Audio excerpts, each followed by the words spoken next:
the record button on the Zoom. All right. We are recording. All right. Are we ready? Yeah. Okay. Hi, Kathryn. Hi. How are you? I'm good, thanks. It's wonderful to have you. It is the wee hours of the morning for me, and it's like the end of the night for you, right? Yeah. Yeah, it's Yeah. like 8 p.m. here Yeah. This is where we are 12 hours apart because where are you? in Thailand. In Thailand. This is our first interview in Thailand. I mean, I wish I was in Thailand right now with you. I had a good time in Thailand when I visited in my 20s. It's lovely. Yeah. We Yeah. love living here. That's amazing. All right. Okay. I'm just noticing now that your Zoom says Kit, but your email says Kathryn. So what should I call you? I go by Kit. Yeah. Kit. Okay, Kit. I like that. That's a great name. Okay. All right, Kit. Tell us. You know what? Let's do it. Let's get right into your 30-second elevator pitch. I keep forgetting that I'm doing the timer now, and now I have to get the timer up.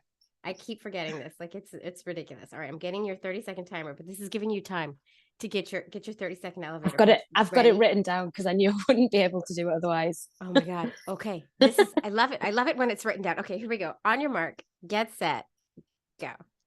Okay, I'm Kit, and me and my wife Nicole have a very international story. We both grew up in basically the same place in England, but we had to move all the way to Thailand to meet. We've now been together almost 7 years, married a year ago in Scotland, wanted to make a baby, but we couldn't do that here in Thailand. So we had to find a clinic in Cambodia, and we did IUI with a Filipino donor. And we're now 24 weeks pregnant. Our story is definitely not an advert for fertility treatment in Southeast Asia because it was really hard and restrictive. But I want to share how we figured out how to do it against the odds. Ah, beautiful. You went slightly over, but it was Slightly worth over. it. It was worth it because you hit every single point. That's amazing. Okay. Okay. All right. Wait. First, you just said that you grew up basically in the same town and Yeah. didn't meet till you were all the way in Southeast Asia. So Yeah. where'd you guys grow up? So we're from the northeast of England, and it was kind of like a 40-minute drive, which for people from England is quite far, but I know in America that's really not far. But we moved, so I moved about 8 years ago, and Nicole moved about 10 years ago. So she was here for 2 years before me. And I like my first day at the because we're both international school teachers. My first day at the school, I met her. She did like a training session, and I was like, oh, Oh, you know how it goes. Were you? So when you came to Thailand, were you already living that gay lifestyle, or like were you both loving the ladies? she knew that she was a lesbian from being like very little. She said that I think 4 was when she came out At initially. a girl, at um a girl. I she was my first like relationship with a woman, like same-sex relationship that I'd been in. But I kind of knew before I moved to Thailand, but I hadn't come out to anybody yet because I figured it was quite a difficult conversation to have with people if I then potentially maybe did then went through life without being in a relationship with a woman. Right. I was, yeah. Right. Yeah. Some folks wait to come out until after they find a relationship. Some folks are like, "No, I'm gay. I'm gonna come out no matter what." And I waited too. Yeah. And then I was bisexual for like 10 years. I just dip my toe. I'm not a jumper in. I dip my toe into that coming out and for 10 years. So It's a big discussion to have if you're not 100% sure. yeah, it is. And I Yeah. basically like relied on my mom to tell everybody. Like I told my mom, and then I was like, "You could tell the family, right? Just let everybody know." My poor I might mom. have done that as well, actually. I was like, I don't think I ever really had a conversation with the extended family about the fact that I'm gay. Now I say it all the time, like I'm a lesbian, rah, rah, rah, and I have a podcast about it. But yeah, it took me a while, and I didn't really do a good job with the coming out, I think. I found it easier with friends than it was with family, definitely, especially because I was here. Yeah.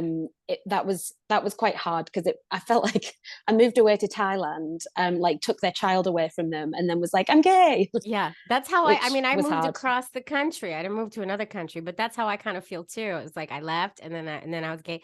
And then like my friends from home as well. Like I never came out to them either. I feel like I just like made them figure it out after a while and then like bringing girls home.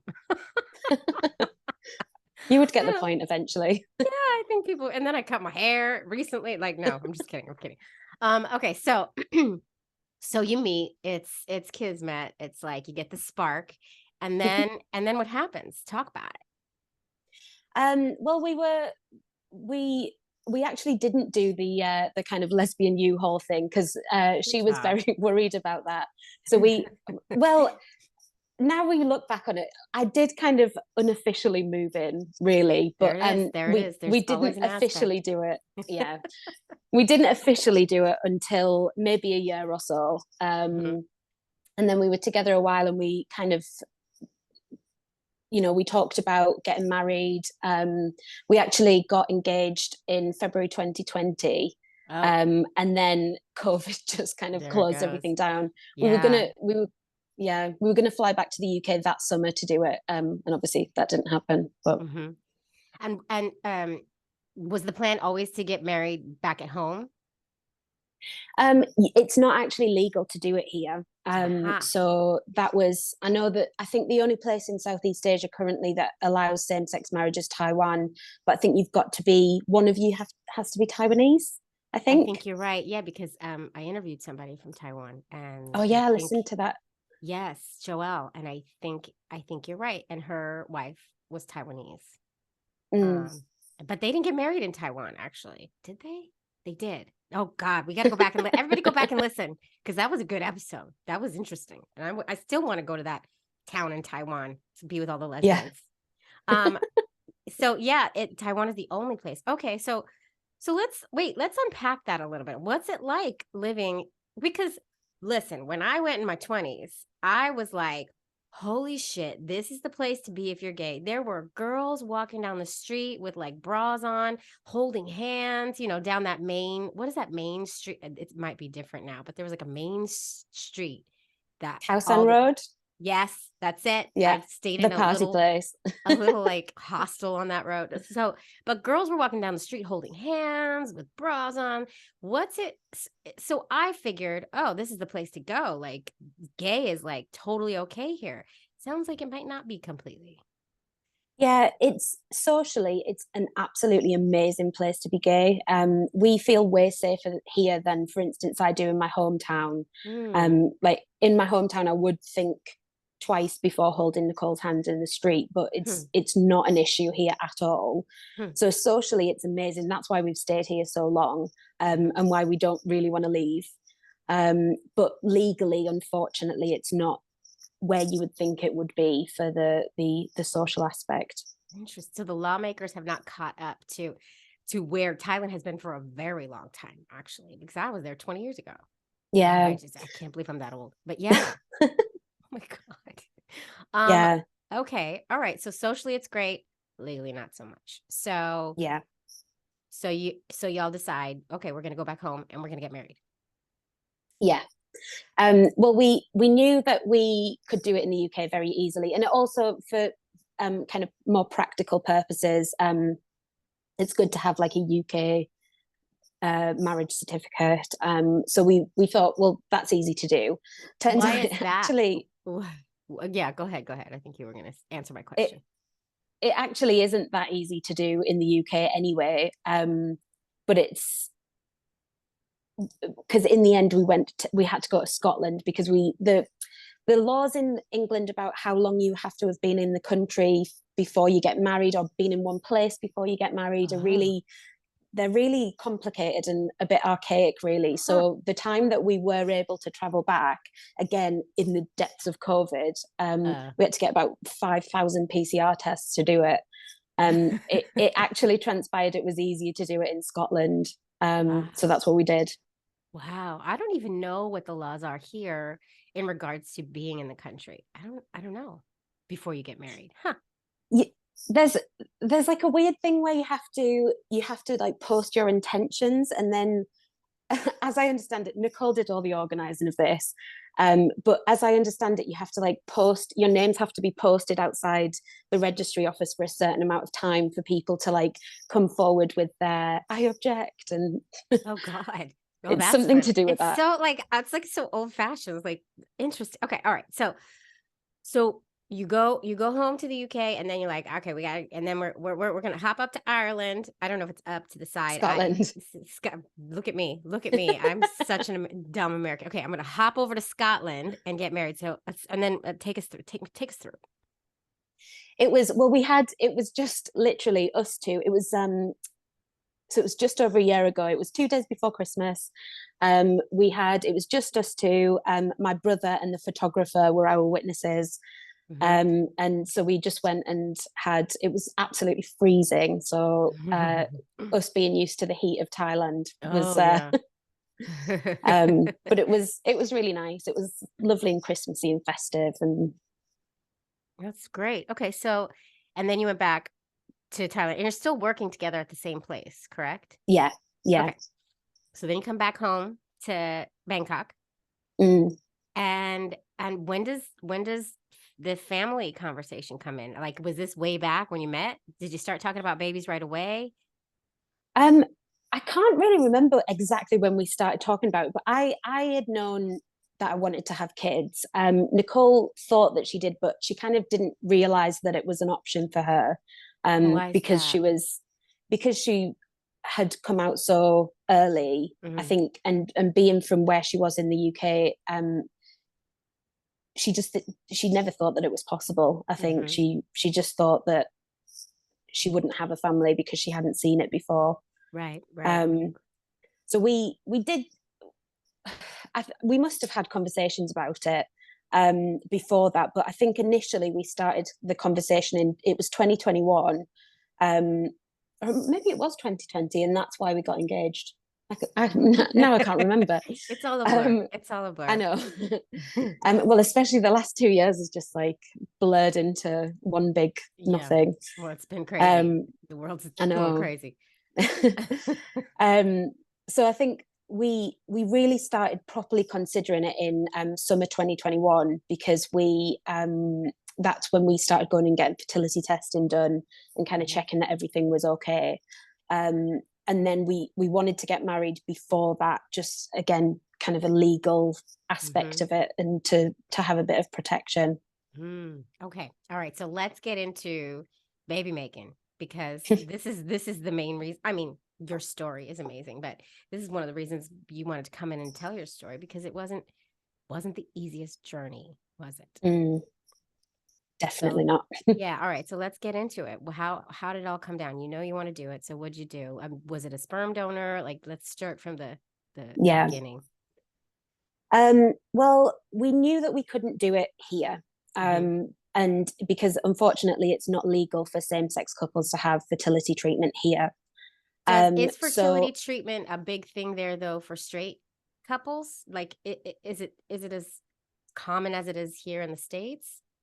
um, I mean, every time we went to a fertility clinic area, there was definitely other couples there, Mm. and we do know another couple who, not a same-sex couple, but another couple who were having fertility treatment in Thailand at like roughly the same time. Hmm. So I guess yeah, Yeah. um, Hmm. It's just and not legal for us. yeah, so that was the first thing. I mean, we knew that from the very beginning, so it was kind of figuring out, okay, how do we actually go about doing this then. Hmm. We started by doing all the fertility check-in, so I kind of got bloods done, got ultrasounds, got the HSG, the Uh-huh. x-ray that Yeah. was horrendous. Oh, um some people it hurts, some people don't feel it. Like, I didn't feel anything at all. It's so interesting how oh, our bodies work, right? that, Um, well, that's good. yeah. I kind of, I remember being in there and thinking, oh God, this is really painful, and Yeah. I'm trying to have a baby. It's gonna get I feel worse. like I need to deal with this. It's gonna get worse. Um, uh, but Well, so you did all of this testing in Bangkok though. Yeah, we did it here. We did have to withhold quite a lot of information from them. Like what? So we just so Nicole went with me to every appointment, but it was Oh, like okay. she was kind of the supportive friend that was, Mm-hmm. and she was very supportive because she actually came in and asked questions and all that kind of thing. Very They must supportive, have as in she known, was but like making out with you in the office. And no, this is just my buddy. She's here for support. we always I call it need gal pal. gal pal. Yeah. Yeah. And like, was it kind of like a known thing, but just not spoken, or was it really like you were really being incognito here? We had to be incognito because I think the first thing was that the doctors could have said no, Right. like we're not going Right. to do this, but also Right. they could get into trouble afterwards, and so that was kind of That is scary. yeah, That yeah. is scary. But they're okay with a single lady doing it on her own, which some places are No, not. Oh, no. So you have to be a heterosexual married couple. so you just were like, my husband is like working abroad or some shit. That's exactly what I said. Yeah. And she was like, "Oh, so you've been trying like at home?" And I said, "Yep." Really hard. Really, really hard. It's just not Yeah, working. exactly. I don't know what's wrong. Wow. Did you have to like write his name, like make a fake name? No, which was Okay. good. So that was with the clinic. Actually, there was a section that said you had to have a husband, and I just left it blank, and it was fine. Oh, Um, okay. All right. Because yeah, we spoke to but someone, a couple in Japan who put their cat's name down. no, they were fine for me to do it by myself. I kind of like made up this fictional husband that was living abroad, and then at one point they said, "Well, I don't understand why you're not doing fertility treatment here."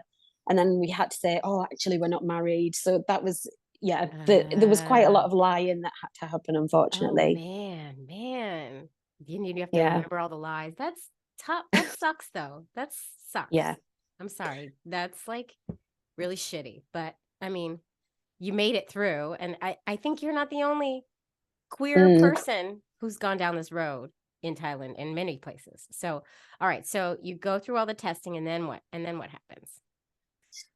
So we one of the main things that came from that we weren't sure about, that we were a little bit worried about, was they couldn't detect any like follicles being matured.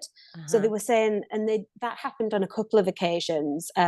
So they never found a mature follicle. Oh. Um, and so they were saying, oh, maybe you're not ovulating. And I was doing ovulation strips at home and Mm-hmm. never got an LH surge or anything like that. Oh, wow. But you were Um, still getting your cycle, right? yeah, Yeah. exactly. So I feel like was there was something going on that was, I don't know, a bit different, but I was very regular and I Mm-hmm. tracked my periods constantly. Um, so I don't know what the issue was Huh. there. But that's for that reason we were like, right, we know that we're going to have to travel to do this. We're not sure where we can exactly do that. Um, we know that we want to do some kind of medicated cycle because of for that reason it was like, Mm-hmm. well, in that case we're going to need all the help that we can get, Right. especially as we had to travel. It was like it was going to have to be timed so perfectly. Yeah. Yeah. So we really didn't know where to start initially. So I joined loads and loads of forums on Facebook. Mm-hmm. Nicole was speaking. She we've made quite a lot of friends now. Through I don't actually know how she found them, but she found quite a lot of people in the area and was speaking to them about how they'd done as either single women or like lesbian Mm-hmm. uh, partnerships. Um, she found them. She was speaking to them. We have a lesbian couple that we're friends with here as well, and we talked to them about what they did. They did IVF in the UK, so that Uh-huh. theirs was very different. But at least we could say, so what do you do first? Mm-hmm. Mm-hmm. Like, what do we need to know? How do we actually even start this process? Because there's similarities everywhere, Mm-hmm. no matter where you are. So Yeah. Yeah. But you need a blueprint. It's so hard to yeah, figure this stuff out, right? Okay. So talk to people. You realize you're going to have to do some medicated whatever it is, and you're going to do Yeah. it in the UK. So Yeah. Well, what we were gonna we decided we needed an international sperm bank. So that was kind of the first place we were like, we'll go that through was the going to be a sperm question. bank. Yeah. Okay. So you found an Yeah. international. Okay. Let's talk about that. Yeah. Go. Yeah. So it was there was actually two places that really helped us with the process. One was really speaking to people. The sperm bank helped us find the clinic. That was a massive part of it. And the other thing was getting in touch with Stonewall as well, which is an organisation in the UK that helps like LGBT people with pretty much everything. So I got in contact with them and just kind of asked what options were and whether they knew of anything in Southeast Asia and all that kind of thing. So they were really helpful. It's called Stonewall. Stonewall, yeah. Okay. All right. Good to know for all the Yeah. listeners over there. Yeah. I think it's a UK like charity organization. Okay. But they've been amazing. They've also been amazing with, I mean, this is a lot later, but like sending information about like getting Nicole put on the birth certificate and things like that. Oh God, we gotta get into So that that's too. Yeah. yeah, Okay. yeah. Okay. Okay. So, keep going. You just keep take it away. You don't need me.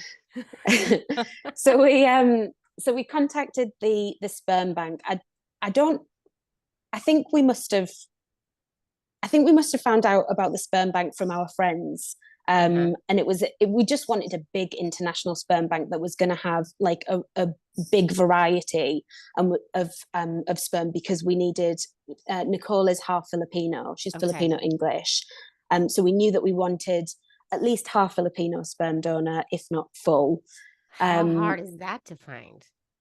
Well, we when we were searching for the donor, we opened a bottle of prosecco because we were like, yeah, it's going to take us ages. And I'd listened to this podcast. Yeah. I'd been on all the groups and everything, and I was like, it's going to take us ages to find this. We got months. I got my binder ready. I got my my organizers ready to stick on. Yeah. Yeah. And so we typed in Cambodia, like where we'll ship to, where we needed to ship to, and then we clicked, like there was literally one filter that we put on, and it was Filipino. Oh God. And it went from like 750 to like 7. It's like, shit. oh my God. Oh God. And then it was like, right, out of those, some of them were ID release, which is like known donor, like is prepared to be found at 18. Some of them were non-ID release, so we're like, well, we know that we want ID release, so it's going to have to be that, right? And then that narrowed it down. Yeah. And so in the end, we looked through a few. We kind of, there was hardly any profiles to look through, but actually I think that the lack of choice was the best thing in the end. Because our donor, we were really happy with him. It was actually the first person that we looked at. And we ended up deciding before the bottle of Prosecco was over. Wow. Because we saw him, we really liked him. We really liked his letter. He had like a nice reason. All of his questions and answers were really good. He didn't have a voice note, which I think actually worked in his favor. Because the ones that we listened to, we were like, oh God. So many, like, isn't it so weird how a voice can really turn you off or turn you on? Like you don't realize how much a voice matters until you're listening to these donors speak, and you're like, oh, no. So I don't really know how they could do, I don't know what the ideal voice note would actually be, because all the ones that we listened to were just, we had one guy that was like, oh, you're about to embark on this beautiful journey together. No. And we were like, no. Bye. Get out of here. Wow. Okay. So and this is the only sperm bank you can use. So if you had gone to the pool that was available for you and didn't like any of them, like you would be like, you would have been screwed. Like you got to pick one. Yeah. Right. I don't know whether there are other, I'm sure there are other sperm banks, but this was kind of the one that we knew we thought was the best anyway. And it was them that told us because we didn't know where in Southeast Asia we could actually go. We did know of a couple that had gone to India, to do fertility treatment, but we didn't speak with them, and that's also really far for us to travel. Right. I was going to So say, we were, how far is that? yeah, really far. Yeah. Yeah. Yeah. Yeah. That's hotel life or Yeah. Airbnb for a Yeah, while. exactly. Yeah. So we wanted to we wanted somewhere that was going to be easy to travel, if possible. And so we contacted the clinic and said, look, where in Southeast Asia have you shipped before? Because you also get a discount if they've shipped there before, which is really useful. Or The a sperm discount bank. on, yes. Okay. Yeah. A discount on like packages of sperm or something. On it was something like 10% discount on each straw. Oh, okay. All right. Which, Every little yeah, bit counts. That's shipping. exactly. Like that's basically your shipping. Actually, Yeah, who knows? No, exactly. actually, I bet you the Well, shipping for sperm is actually really freaking expensive internationally. international shipping was, yeah, it was a lot. It was like I think it was about, in US dollars, it was about $1,000 per sperm vial, or per straw. And then the shipping was 535 euros, which I think is about the same as US dollars. Right now it's similar, right? Yeah. Yeah. Holy shit. So it was a lot. And also per vial. I love that you call it a straw. That's my new favorite thing. That's new. That's new, and I love it because it's literally a straw. It's like a tube. Yeah, that was the sperm bank. That was the straw. Now I think about it, straw's weird, but it's amazing. yeah. That's my favorite thing ever. Okay, so $1,500 per straw. That's one insemination. Yeah. Ha. Yeah. Shit. Yeah. So what was your conversation about? How much are we going to buy? How are we going to do? Like, because you got to do, because if you ship more in bulk together, is it cheaper? Like, what do you do? Yeah, I don't know how many straws, vials go in each shipment, in but the big R2D2 tank. yeah. Right. I don't know how many you can fit in there, but well, we initially bought two and it was that 535. It was just the shipping fee. Okay. Like for both of them. So we were like, well, first of all, this they'd told us, yeah, we shipped to this clinic before. We had a look online at the clinic and we couldn't find much of anything really. So we were kind of thinking, does it exist? Are they definitely going to treat us? You know, and this was where? This was in Cambodia. Okay. Yeah. So they said that they'd shipped to them before and they said everything was okay. So we knew from the sperm banks like records, at least it existed, but we didn't know whether we were going to be able to do anything when we were there. We didn't know whether they were definitely gonna, they said that they would, but treat two lesbians.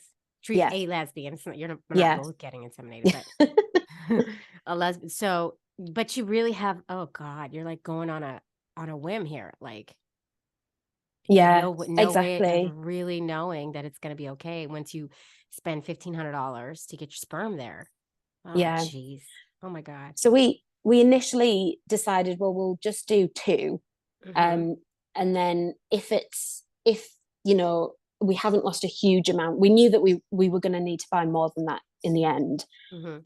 But we were like, well, if we ship two, then it won't be the worst thing if we lose all of that money, and you know, then we can kind of figure it out somewhere else. But we'll ship two, and then we'll think, you know, is this clinic actually any good? Are they going to treat us? Does it exist? Oh my God, what a scary prospect. First, you don't even know if it exists, so there's that. Second, you don't know if you're going to go there and be like, I'm going to make up a word here, homophobized. Like, you know what I mean? Like, you don't know what you're... Exactly. That's really scary. Yeah, it was really scary. And I think on the first IUI trial, on our first IUI try, we went and we'd done everything that we possibly could. So I hadn't had alcohol for ages. Wow, I hadn't had caffeine for ages. Oh my God. We were eating really healthily. We'd just come from a healing center in so we just we'd just come from a healing center in Thailand, so we had been doing loads of yoga, eating like vegan food and everything like that. Such lesbians, I love it. I know. But I think that was so we went there to try and say, well, okay, the first try, we're going to try and make everything happen that could possibly, give ourselves the best possible odds for this first one. But really the stress of not knowing what was going to happen when we were there, I think probably was more powerful than anything there anyway. Real conducive environment to baby making. Yeah, definitely. Yeah, add stress upon stress upon stress to this situation. Okay, so all right, so what happens? I feel like it's gonna be good. I mean, like a good outcome. It is a good outcome. Everything's all right so far. We went for the first one. I think because I'd heard so many stories like from this podcast and from like looking online with all the Facebook groups that I was in, I knew that it was so unlikely for it to work the first time. So for me, the first time was just figuring out whether it actually, was legit and was going to happen, and whether they were actually going to treat us. I think Nicole's she teaches computing, and she's got like a very computing mind. Like she was like, well, we've done all of this, so it will work, like it, and it's exactly on the right time, it will definitely happen. And it didn't, and obviously that was really difficult. I think I was a bit more expectant of that than she was. But we'd actually taken time off work for that to go as well, because we didn't know how long we were actually meant to spend in Cambodia to do it. We gave ourselves, I think it was 4 days the first time, to kind of go to the clinic, to get everything set up, to like get the scan, get the IUI done, have a bit of chill time afterwards, and then fly home, which is you had to fly. obviously not is not really what you want to do 2 days after an IUI, but it was okay. I'm sure there's straight folks who got pregnant on planes. Let's be real.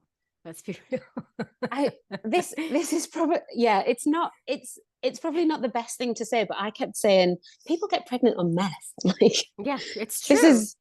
I mean, like it seems like it'll the be easiest okay thing in the world, but after I've heard so many stories from our community, it's every single time it's a miracle. It's a freaking miracle. It's crazy that it actually works ever. Really, it's a miracle. It's especially you spend all your sex ed time in school like saying if you have sex without protection you will get pregnant, and it just doesn't work like that. No, it doesn't. For some, it does, and those are the lucky. Those are the lucky ones, or maybe not the lucky ones. If it happens at a bad time, but it's a fucking miracle. It is. Yeah. So, what was it like when you walked into the what was it like walking in there and you don't know what you're gonna get? Were they warm? Were they welcoming? How'd it go? I think for them, they were just like business as usual, to be honest. They kind of didn't really, it was never a thing particularly. It wasn't like, oh, this is the LGBT place to go at all. But it was, they were just like, yeah, come in, fine. Yeah, that's it. You don't need to show proof of anything. It was good. Yeah. No attention, which is kind of what you want, like no extra attention on yourself. And it was one of the times like there was so many other like heterosexual couples in the waiting room, and I think I've heard it on the podcast before where people have said it was like the first time that they felt like, oh, I'm actually at an advantage for once, because it's not like these people are all here because they've had issues, whereas I'm not. I'm here just because of like circumstance rather than issues. It's exciting. It's an exciting time for you as opposed to these other couples who are at their last definitely tries. Totally. Okay, so you go, you try, doesn't work, you fly back, and then what do we do? You still have one straw. So we had one straw and we were like, right, okay, well, let's get to it. Can we do it the month after? Okay, we can, let's do it. So we kind of got into a weird cycle where it was like it was like in 2 week sections where you were like, right, okay, well, IUI, 2 weeks, okay, let's test. We did really well at not testing before 2 weeks as well. Good job. That's hard. I saw so many people in the groups that were like, they'd take a picture at like 6 days Hmm. and then they'd be like inverting the colors and everything. I was like, I don't want to do that to No, myself. you do drive yourself crazy. I bought so Yeah. many pregnancy tests in my 3 years. I can't even. It's like so ridiculous. I don't ever want to look at a pregnancy test again in my life. I see them in the pharmacy, and it like I cringe. Like I can't even go down the aisle. I did secretly buy loads, and It's I it was only once we got a positive one that I admitted to Nicole how many I'd actually bought. Because it's I just was thing. convinced it was going to take so long and that we Right. would need so many, and yeah. Wow. So you were doing the still doing like the testing and stuff in Thailand, but then you would go to Cambodia to, Yeah, and so yeah, you went the second time. yeah. So so it was 2 weeks. We found out that it hadn't worked, and then we were like, right, okay, book the flights again, And book all the appointments how much in. are flights? Um, Like how much? roundabout. I think they were about. They're not hugely expensive. I think they were around like 100 to 150 US dollars ish Okay. per person, which obviously every time you go Right. builds Each up. time. Mm-hmm. Mm-hmm. Yeah. The treatment itself was actually really cheap. So it was 250 US dollars for an IUI, Oh, which okay. was really good. It was a lot more expensive for IVF. So we were Mm. like, please, I would really like IUI to work. Yeah, yeah, yeah, yeah. Um, And the but store but then and then they charged you to hold the sperm there. There was like a yeah, storage fee. that was really cheap, Okay. which was good. Small mercies. There we go. Yeah. Yeah. Um, Okay. but it was adding on the price of the flight and the hotel every time as well. That was kind of Yeah. like the treatment price as Yeah. well. Mm-hmm. Mm-hmm. Yeah, And they don't have like a package deal. exactly. Fly to Cambodia, Yeah. get a hotel. They have those in Mexico. We learned that. I yeah, I listened to that one like maybe a week or so ago. I was like, oh my God, I wish we'd had that. That's a business in Cambodia. Anybody in Cambodia want to start a business? Seriously. Okay, so you go back and what happens? So we went back the second month, and that was in our summer holidays, which was meant that like we didn't have to take any time off work. Um, and tried again, didn't work. All this was happening in like the monsoon season Mm. of the so there was storms constantly. We flew into somewhere at one point and it was like the plane was all over the Oh God, place. no, no, no. I can't handle that. I Which can't handle which again is not very good for No, stress. it's not. Everyone tells you the Ugh. most important thing is relax. Yeah. And No. it was really hard to be relaxed. Ugh.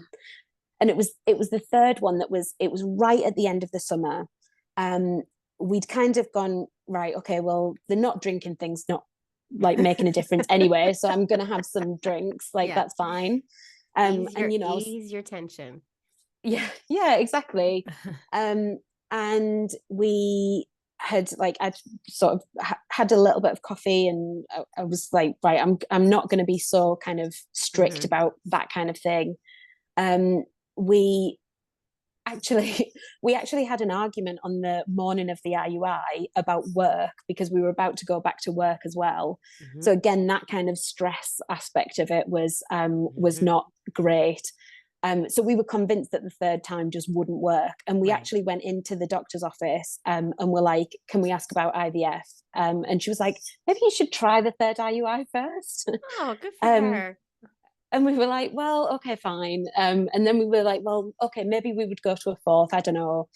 Um, so we did it all fine, flew back, and then work started. And you know, back to kind of stress again. Hmm. And so that was the 2 week wait when it was like right at the beginning of the summer term. I then got COVID. Actually, we Oh both got shit. COVID. So we it was at that time you still had to like isolate for 10 days or something, or maybe it was Hmm. 2 weeks. Hmm. So we were just convinced it's not happened this time. We were Yeah. already planning like the fourth time, and I was going to go by myself because I knew the ropes now and it was totally fine. Right, right.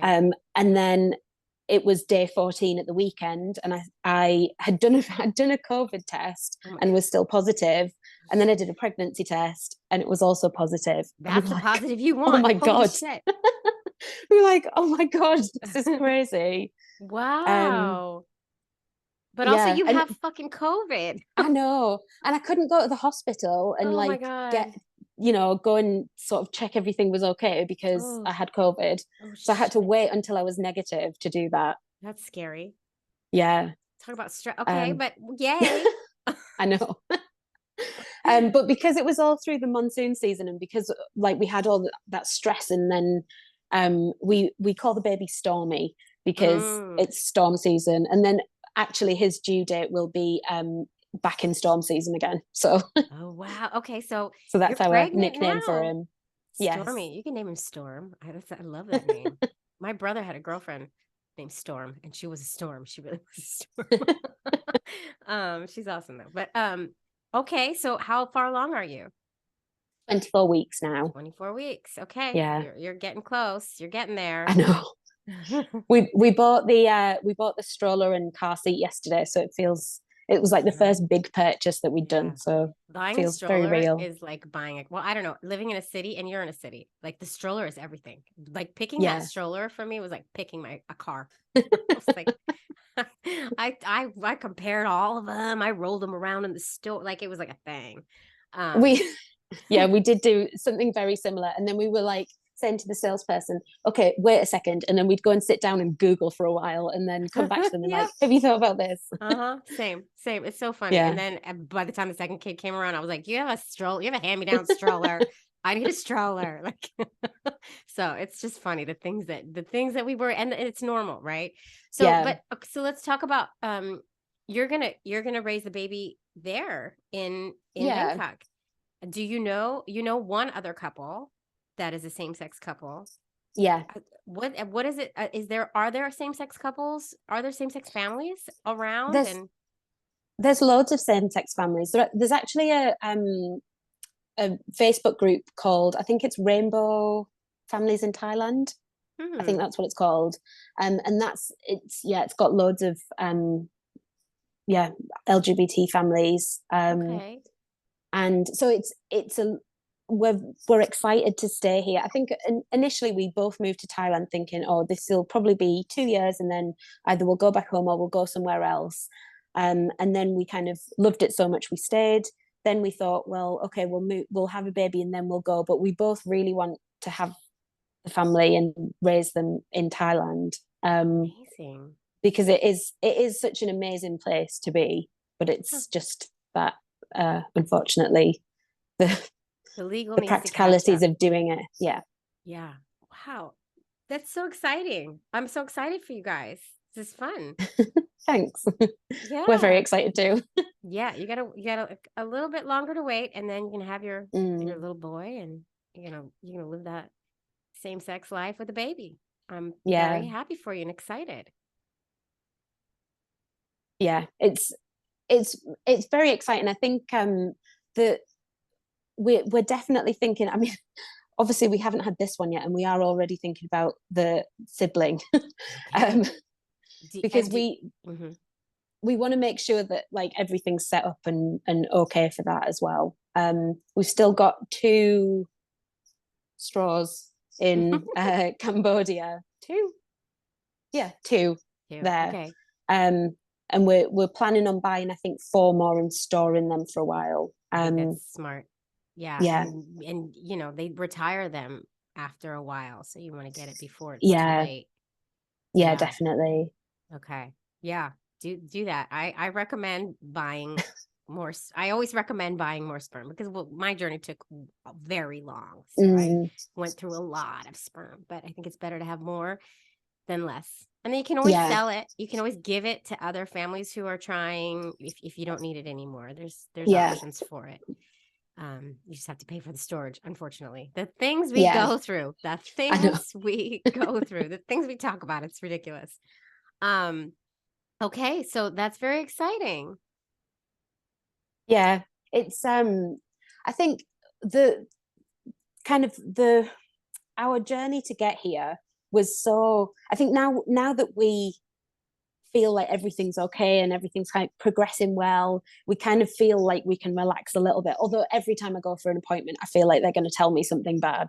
Well, yeah, that's normal. But Just what the about, anxiety of, but you're going as friends to these appointments, or are you just going by yourself? But you're still um, incognito. well, yeah, now that the baby's here, it Hmm. actually, or not that he's here yet, but now that we're pregnant, it's actually fine. It's not an issue now, Ah, because hospitals don't ask questions particularly. huh. You know, they know that, so when the baby's born, we'll be able to only put me on the birth certificate.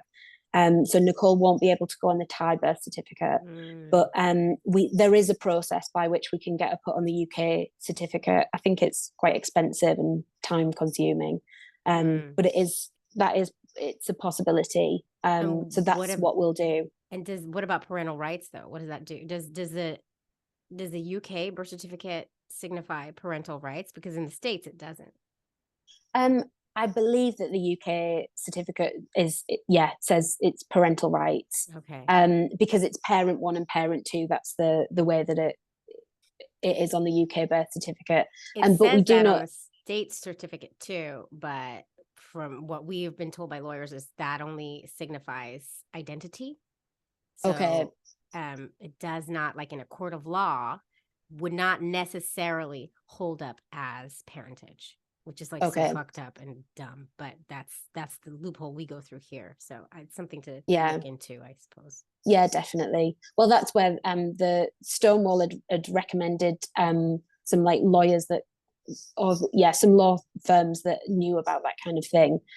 So that'll be the thing that we do as soon as we can, really, when he's born. Yeah, Um, because how does it relate to Thailand? So if you get the parentage in the UK, and will Thailand recognize that? I mean, they have to.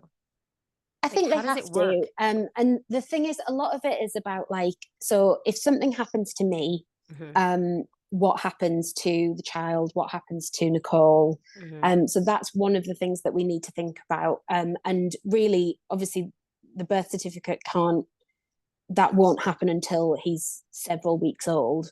Right. So we've talked about like getting a will done and a living will as well, Mm. and making sure that at least there's something there, and also making sure that my family are aware of like what happens if Hmm. something happens to me. So Right. that's like the most immediate thing that would be a worry. After Mm. that, it would be like if if we were traveling or something like that, if Nicole's traveling with the baby and I'm not there, how do we do things like that? Right, right. And in most cases, nobody would ever bat an eye, nobody would ever ask a question, but you just don't know. And Yeah, so you have to go through every single scenario to make sure that everything's buttoned up and good to go, right? Like, so yeah, that's the definitely. that's the thing with our families. That sucks. And it's horrible to think about the worst case scenario, I because know. I don't naturally think like that. I'm I Yeah. am I'm a very anxious person, but I don't necessarily think about the worst case scenario like No. that.